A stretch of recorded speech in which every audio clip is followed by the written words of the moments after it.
No entendemos los tiempos de Dios, pero también no hemos entendido la fiesta del Señor, en el cual el Nuevo Testamento dice que son sombras proféticas de cosas por venir.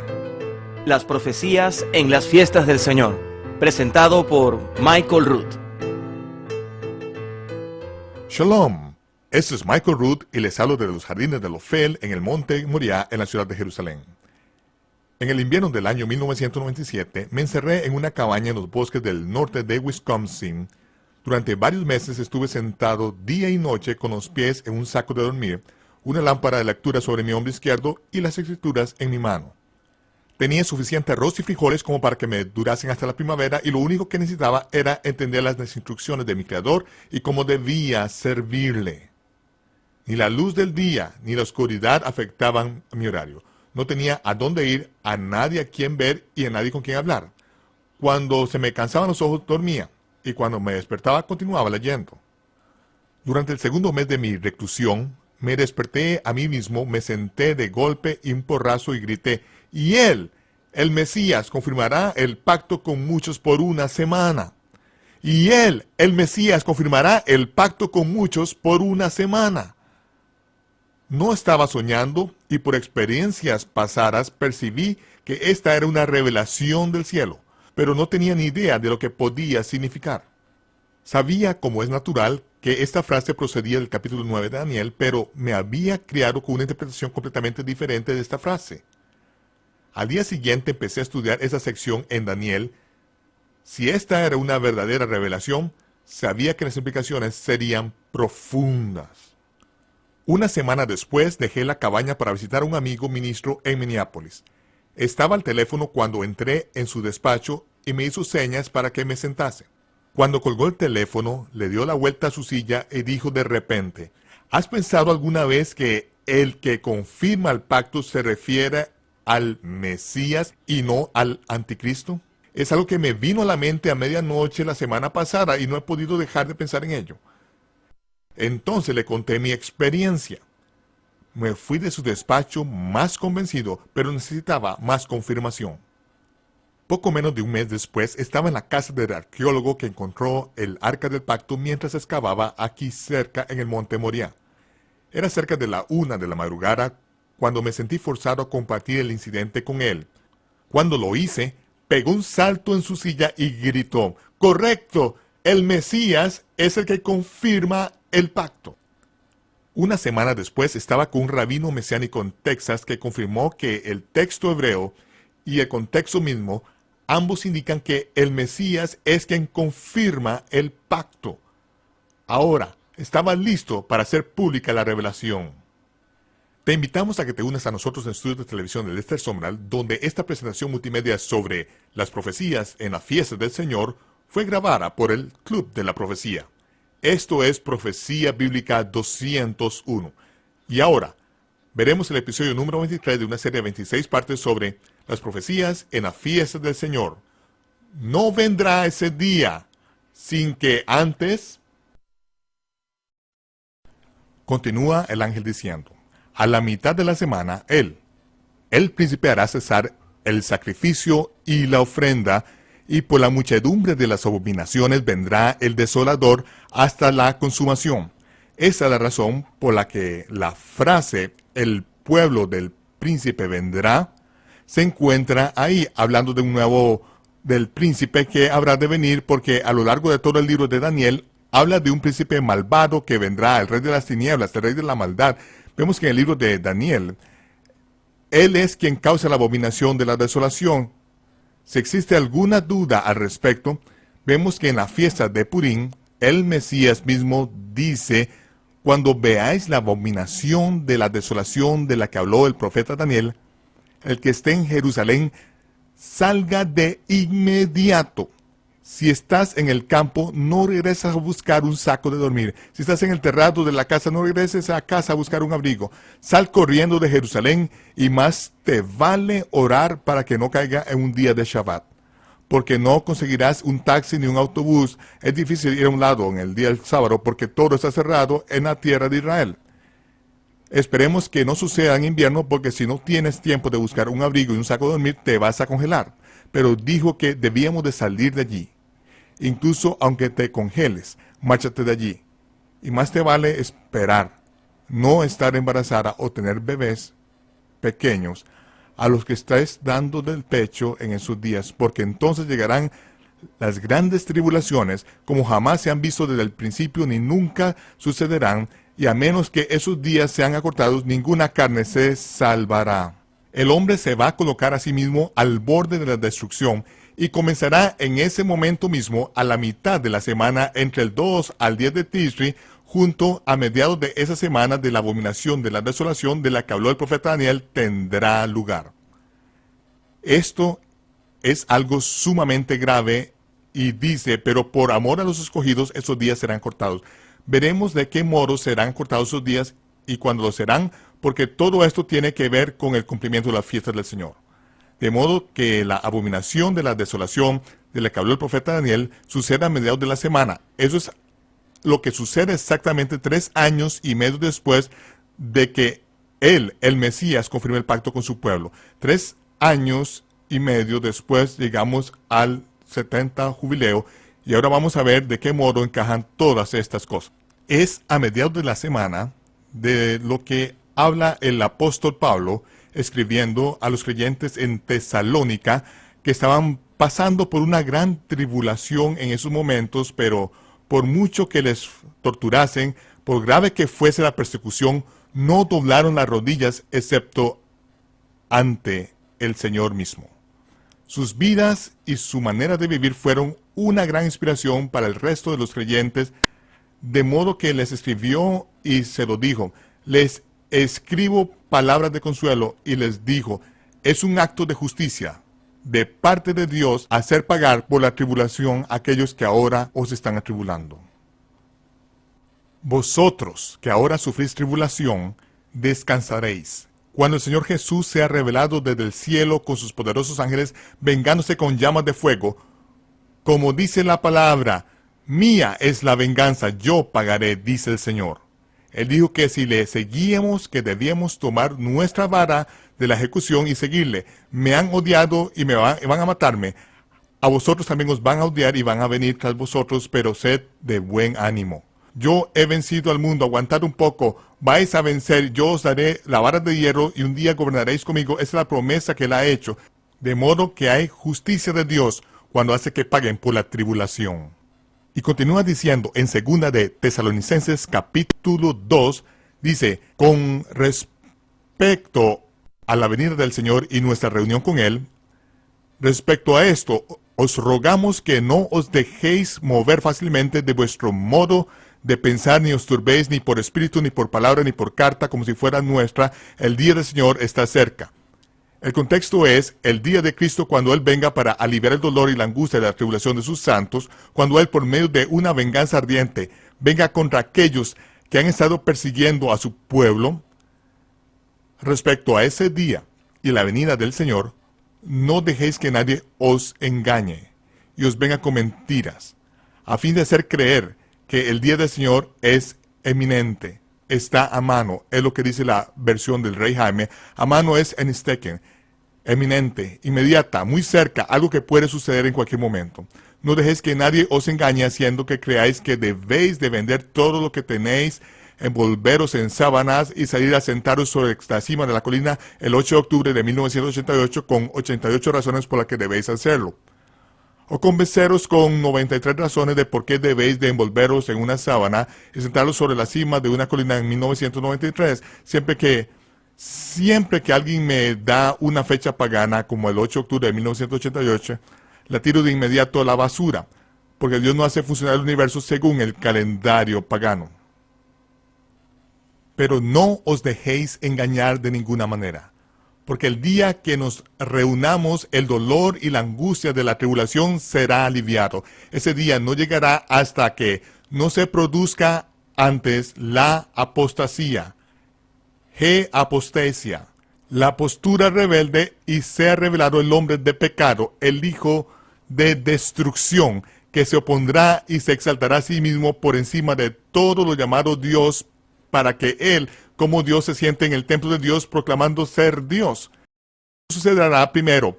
No saldremos de esta hasta que el hombre de pecado sea apocalipto, revelado, descubierto de repente. Cuando sea descubierto, revelado, esa será la abominación de la desolación a mediados de la semana. Nadie irá a ninguna parte antes de que eso suceda. No habrá rapto antes de la tribulación.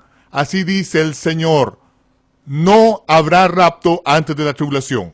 Yo fui un falso profeta pagado. Me pagaba mi denominación. Me crié como un hombre que creía en el ultradispensionalismo. Pero el Mesías jamás me dijo que pintase un cuadro en el que todo su pueblo sería adormecido pensando que seríamos raptados, que nos marcharíamos de aquí a mitad de una comida un domingo en el club después del culto de la iglesia. Nos dijo que muchos vendrían en su nombre, y lo que los hicieran en su nombre, dirían que su venida es suneiluno egedizo, tal y como dice en Lucas. Sunelauno egedizo significa eminentemente urgente, muy cercana, podría suceder en cualquier momento. Él dijo, no le sigáis. Vienen en mi nombre y dicen que mi venida es eminente, inmediata, cercana, que podría suceder en cualquier momento. A continuación sigue y nos habla de toda una serie de cosas que deben suceder primero, incluyendo la abominación de la desolación. Después de este suceso, dice, elevad la vista, porque vuestra redención está cerca. Vuestra redención es suneleuno egedizo.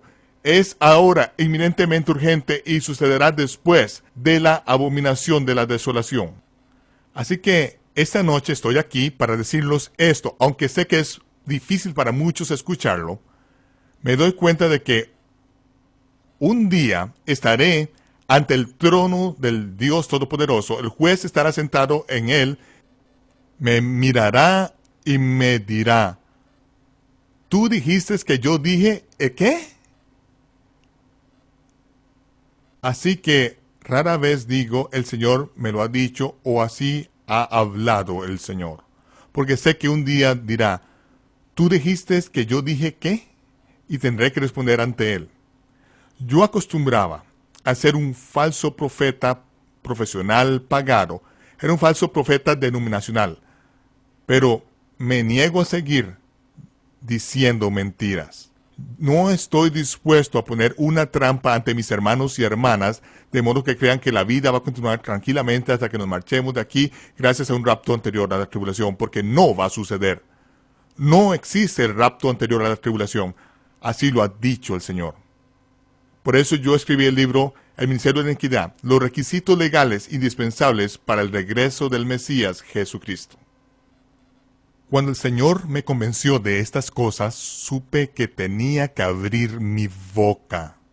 Se me mandó de manera muy concreta acerca de esto.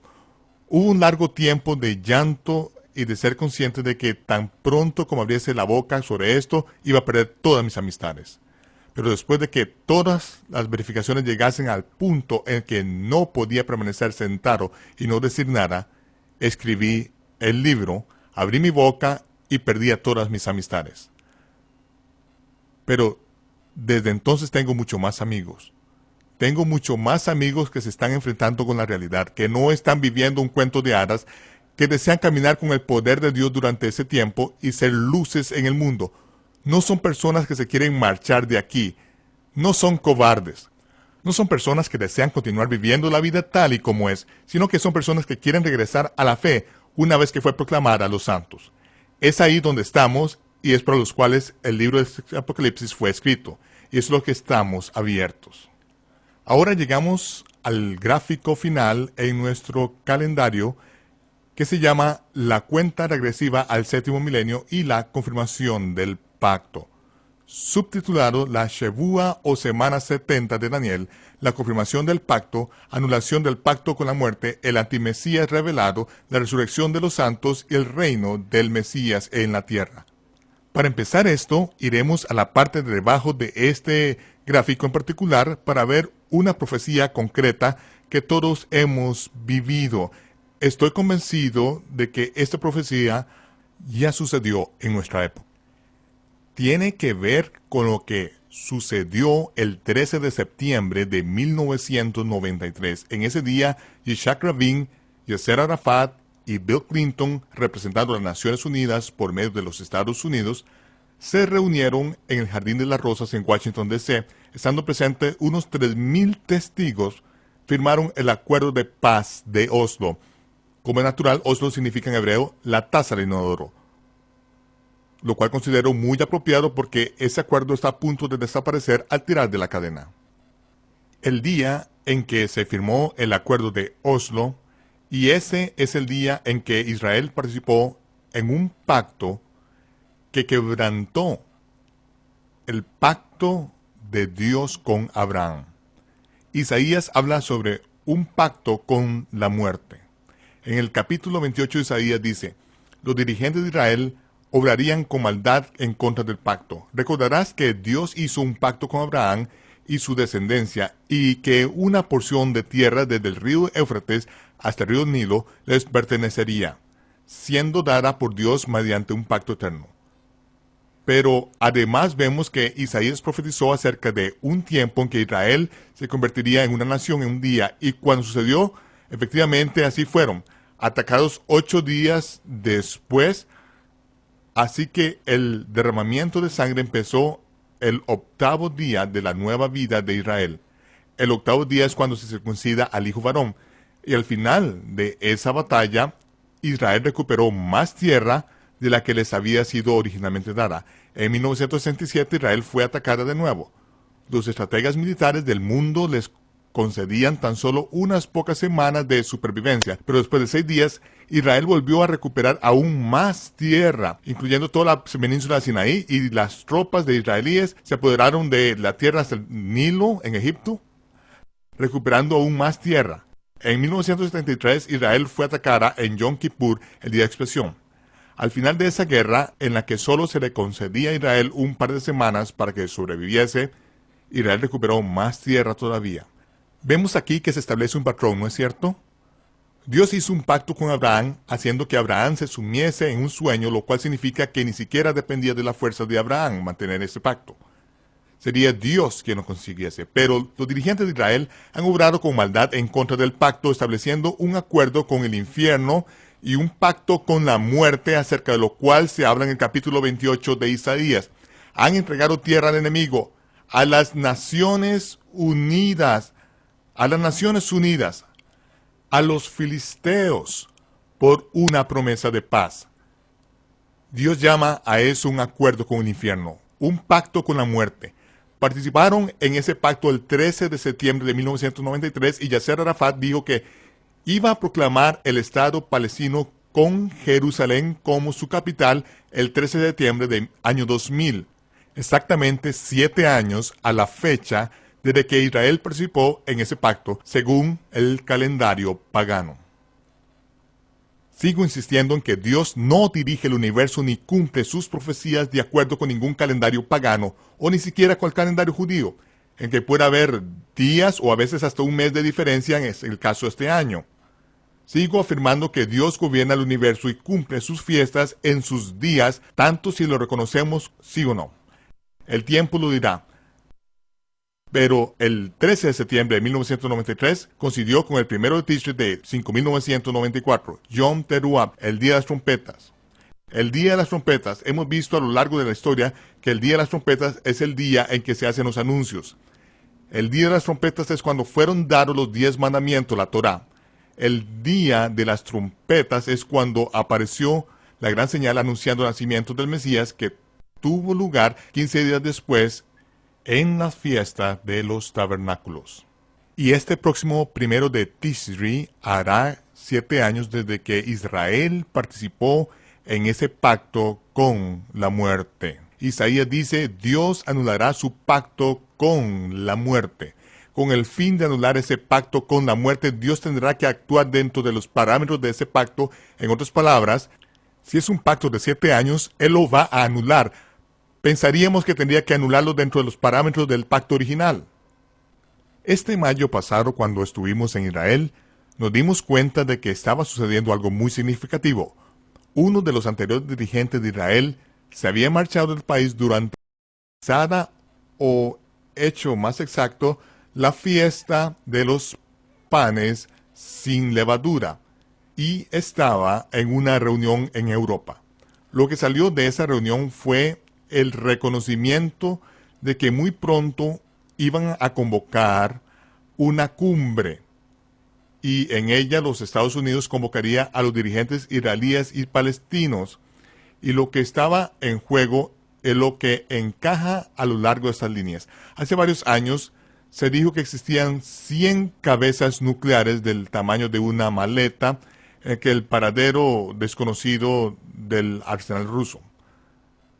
Según los informes de inteligencia que tenemos al respecto, Yasser Arafat le dijo a Bill Clinton, según las fuentes de información, que ellos habían comprado 3 de estas armas nucleares. Poco tiempo después de eso, se encontraron en la tierra de Israel algunos búnkers llenos de equipos militares de Rusia. Inmediatamente después de eso es cuando Arafat fue a Rusia, y estamos hablando de sucesos actuales en el tiempo en que grabamos. Entonces vemos que fue a Rusia, y entonces llegó una declaración de los rusos diciendo que los Estados Unidos no han sido efectivos en lograr un acuerdo de paz después de 7 años, y que iban a convocar una nueva cumbre. Todos los que sugirieron que participase en la cumbre eran oponentes declarados a Israel, enemigos de Israel. Después de hacerse la declaración, Yasser Arafat voló a China, y el día después de estar allí, los periódicos dijeron que los chinos habían apoyado que Yasser Arafat reclamase Jerusalén como la capital de Palestina. Hace unos días me llamaron y me dijeron que en la televisión nacional habían revelado que faltaban 3 maletas con armas nucleares del arsenal ruso. Ahora vemos siempre lo que sucede en las noticias, porque hace un par de años que dijeron que se desconocían para 100 de ellas, y ahora, solo en las 2 últimas semanas, las noticias nacionales dicen que faltan 3 de ellas. El número exacto que le dijeron a uno de los anteriores dirigentes de Israel, el mismo número de ellas que los Estados Unidos han verificado que tenía Arafat. Lo que es significativo, pienso que nos están informando de nuevo sobre lo que está pasando y lo que se disponen a hacer. Ahora, la única razón que podría haber para que se produjese una invasión a gran escala en Israel, la única manera que podría pasar es de este corto periodo de tiempo, sería si existiese la condición de que Arafat hiciese algo terriblemente estúpido, y creo que la historia ha demostrado que es perfectamente capaz de eso. Esa movida terriblemente estúpida tendría que ser algo que causase a la nación de Israel que atacase y que de inmediato cayese sobre sus enemigos con 1.000.000 de toneladas sobre los enemigos. Si los palestinos y los árabes que los rodean, viendo que los jordanos hace poco han estado haciendo demostraciones al otro lado del Jordán, los Hezbollah, ha estado escolarizándose, acaban de efectuar otro ataque por adelantado a la tierra de Israel en contra de Bin Laden y algunos de sus grupos allí, y no estamos viendo mucho en Estados Unidos, pero allí las tensiones están aumentando. Y va a llegar al punto que harán su movida, y entonces Israel va a caer sobre ellos con toda su fuerza y se va a producir una enorme conmoción. Cuando el Scud número 39 cayó en la tierra de Israel, en la región de Tel Aviv, durante la guerra del Golfo, fue el momento en que Israel colocó a sus F-16 cargados de armas nucleares sobre las pistas, y le dijeron a Hussein que si lanzaba un solo Scud más, iban a lanzar bombas nucleares sobre Bagdad, haciendo un agujero negro de humo en el planeta Tierra. Y fue por eso que no lanzaron ni un solo Scud más. No es que los misiles Patriot de los Estados Unidos realizasen una labor tan fabulosa que Hussein se diese por vencido y dijese: no vamos a derrochar más tiempo y dinero en este proyecto. No, Israel dijo: os vamos a atacar con armas nucleares, Y puesto que no existen más que 3 clases de cabezas nucleares que se han creado en el planeta Tierra, y las 3 fueron desarrolladas por los judíos, por Cohenim, sacerdotes de Israel, si esos tipos no se les tiene ocupados del servicio en el monte del templo, se meten en toda clase de cosas extrañas. Cuando dicen que os van a atacar con armas nucleares, deberías de prestarles atención. Y Joseín lo hizo. De modo que vimos que entonces todo se detuvo, congelando la acción allí mismo, porque sabían que Israel lo haría. Michael Root regresará en tan solo unos momentos. Desde que grabamos este seminario, Osama Bin Laden y su Al-Qaeda que le rodea golpearon a los Estados Unidos con un ataque terrorista muy destructivo. Las 2 montañas de acero hechas por el hombre acerca de lo cual habló el profeta Zacarías se vinieron abajo, desencadenando la maquinaria de guerra que ha colocado a los Estados Unidos en el guión del Armagedón en Oriente Medio. La conmoción acaba de empezar. Agárrate a tu asiento. Es posible que el cumplimiento de la fiesta del otoño del Señor estén a la vuelta de la esquina. Te invitamos a que te unas a nosotros la próxima vez para ver el episodio número 24 de esa serie de 26 partes sobre las profecías de la fiesta del Señor. Jerusalén, como una copa que hará temblar a todas las naciones. Este es Michael Root desde Jerusalén, deseándoles Shalom, paz. Y les veré cuando se despeje el humo.